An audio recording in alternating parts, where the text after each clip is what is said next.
Welcome to NBA Today, presented by Häagen-Dazs.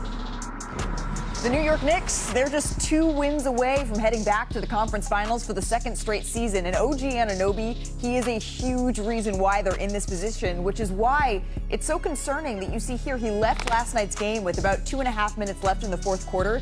He did not return, and now his status, it could have a major impact on who comes out of the Eastern Conference. So we're joined by our senior insider, Shams Charania here. Shams, what do we know about OG's availability here for Game 3?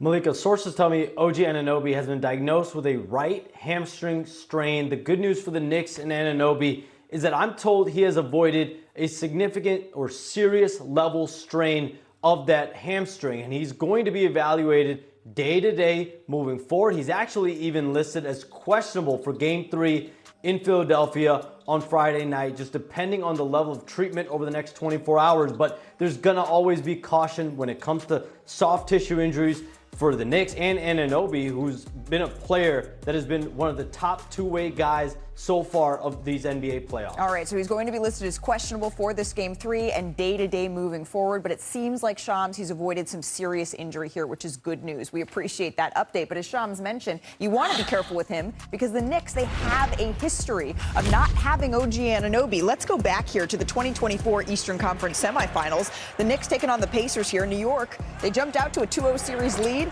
and that's, again, in large part thanks to OG here. But then things would take a turn right at the end of Game 2. He suffered a left hamstring injury that would keep him out of Games 3, Games 4, Games 5, Game 6, and that absence really hurt New York. They would go on to shoot just 35% from 3 in games without Anunoby compared to 43% with him. And the Pacers, they would come back to beat the Knicks in 7 games. So let's go to more recent history here. This regular season, much of the same in terms of the Knicks missing OG. In the 15 games he was missed, the Knicks, they were just 8-7. OG led the Knicks starters in offensive net impact this season, meaning the Knicks outscored opponents by 6.2 points per 100 possessions with OG on the court here.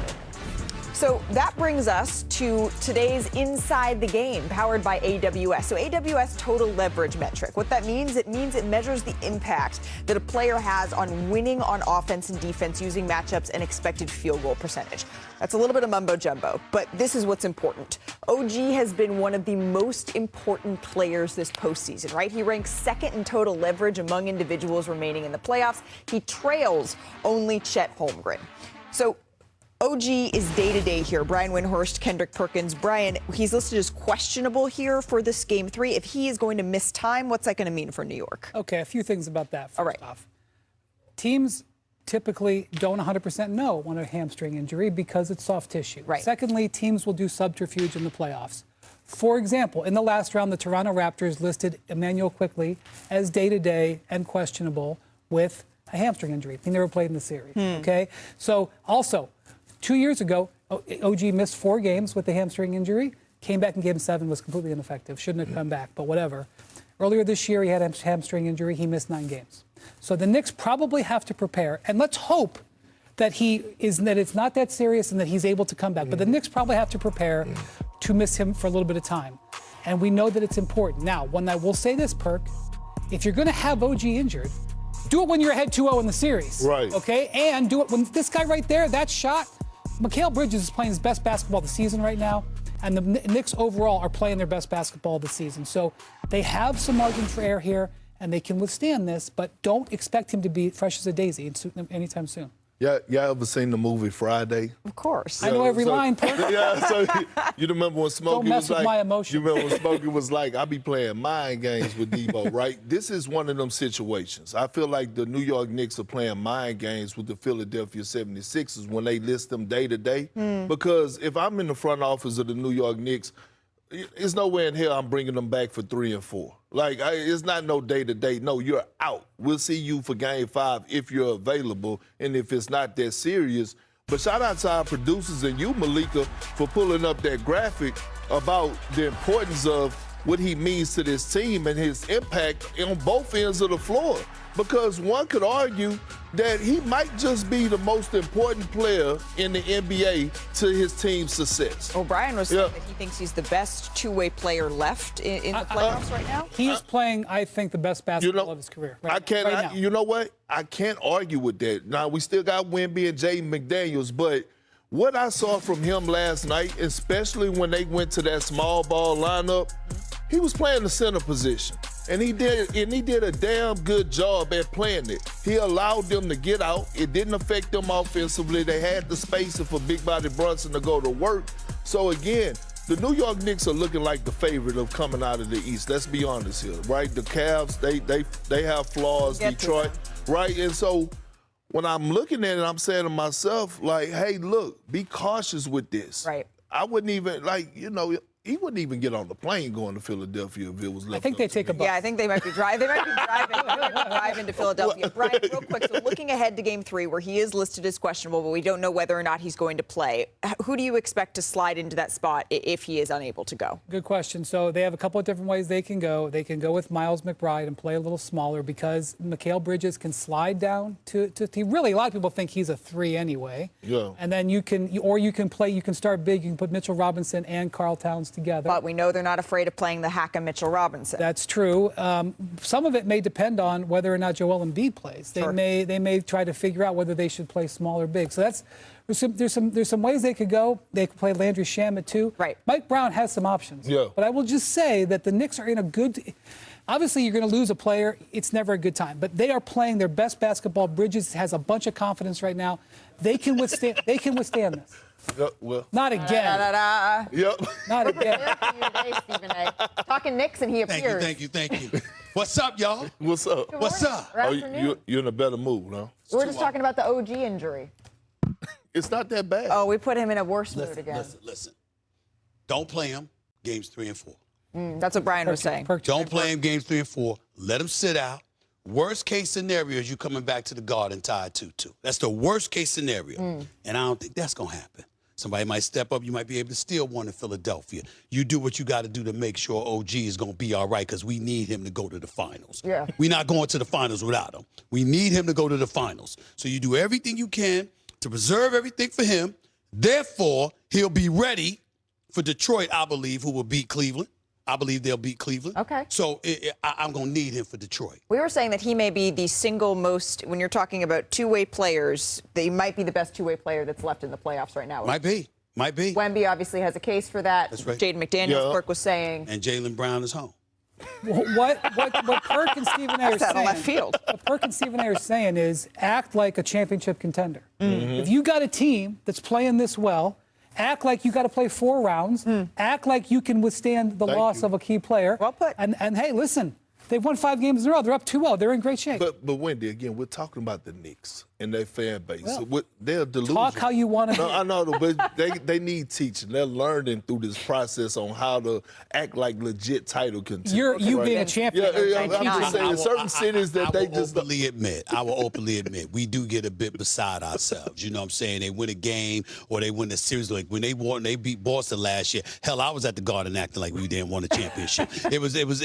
We do have to calm down. There is standards to meet. There's a difference between a championship and winning a playoff series. I get it. We got to calm down. But that doesn't mean we lack appreciation for what we're seeing from them offensively with Mike Brown putting the ball in Cat's hands and turning him into a facilitator and a playmaker, and Jalen Brunson off the ball, and Mikal Bridges finding a stroke, and OG being that wild card playing the way that he's been playing.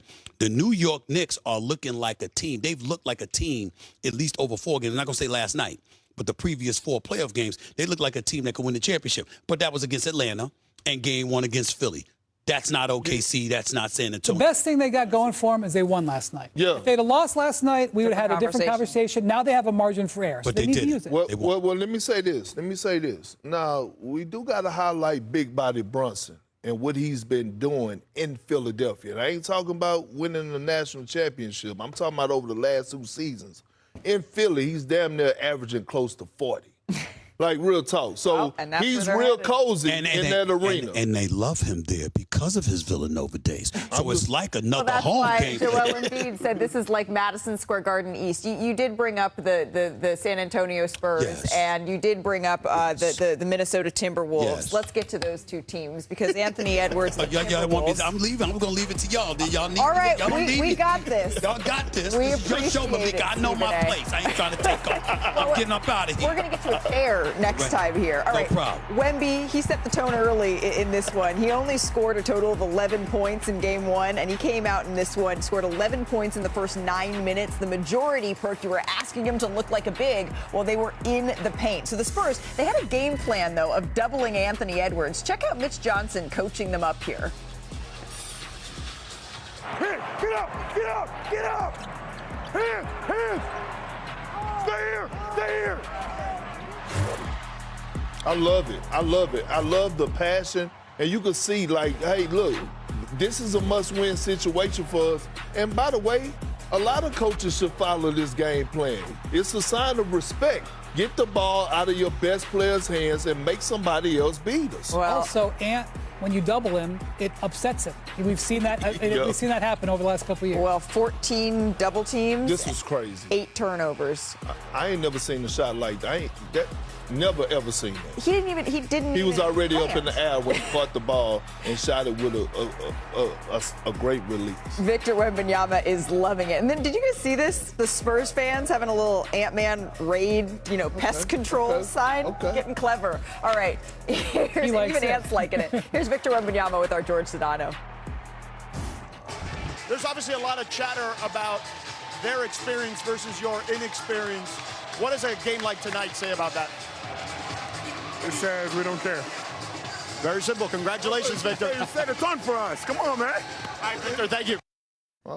Isaac Biyombo supposedly 6'10". Exactly. He's looking like me out there. And by the way, the bravado of youth, right? We don't care. The Spurs are their first team to win a playoff series while having 3 players under 23 years old scoring in double figures since the 2011 Thunder. That's when Durant, Westbrook, and Harden did that. As for Anthony Edwards and the Timberwolves, how concerned are they after the loss?